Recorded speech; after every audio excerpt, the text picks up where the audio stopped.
శ్రీ సత్యసాయి జిల్లా కదిరిలో వైఎస్ఆర్సీపీ పోర్బాట చేపట్టింది.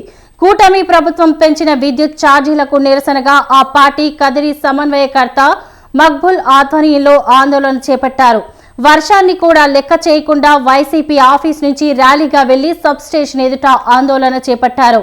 CM down down నినాదాలు చేస్తూ పెంచిన విద్యుత్ ఛార్జీలు వెంటనే తగ్గించాలని డిమాండ్ చేశారు. ఎస్సీ ఎస్టీలకు ఇచ్చిన సబ్సిడీ సైతం తొలగించడం పట్ల వారు ఆగ్రహం వ్యక్తం చేశారు. పెంచిన విద్యుత్ ఛార్జీలు ఉపసంహరించకపోతే ఆందోళన ఉధృతం చేస్తామని అన్నారు. అనంతరం విద్యుత్ డీఈ కార్యాలయంలో వినతి పత్రాన్ని అందించారు. గత 2 నెలలుగా ఈ కూటమి ప్రభుత్వం సామాన్య ప్రజలపైన దాదాపు 15,400 చిల్లర కోట్లు కరెంట్ ఛార్జీలు పెంచి భారం మోపింది.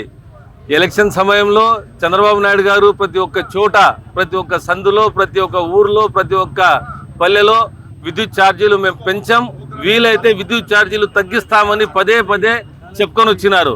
తీరా 6 నెలలు గడవక ముందే విద్యుత్ ఛార్జీలు దాదాపు 15,400 కోట్లు పెంచినారు, చాలా భారం మోపినారు. కాబట్టి మన ప్రియతమ నాయకులు మాజీ ముఖ్యమంత్రి వర్యులు వైఎస్ జగన్మోహన్ రెడ్డి గారు ఈ నిరసన కార్యక్రమానికి పిలుపునిచ్చారు. ప్రభుత్వానికి వస్తే కరెంట్ ఛార్జీలు తీసేస్తాం, కరెంట్ ఛార్జీలు పెంచబోం, కరెంట్ ఛార్జీలు వైఎస్ఆర్సీపీ ఏదైనా పెంచి ఉన్నట్లయితే వాటిని కూడా మేము తగ్గిస్తామని చెప్పేసి నన్ను ప్రగాలు పలిపినాడు చంద్రబాబు నాయుడు. ఈ రోజు ఏకంగా 15,485.36 కోట్ల విధంగా గృహ వినియోగదారులపైన వడ్డింపు చేయడం జరిగింది. అంతేకాకుండా ఇప్పటికే 6,000 కోట్ల వడ్డింపు విధించారు. తదనంతరం జనవరి నుండి ఆ వడ్డింపు జరుగుతోంది.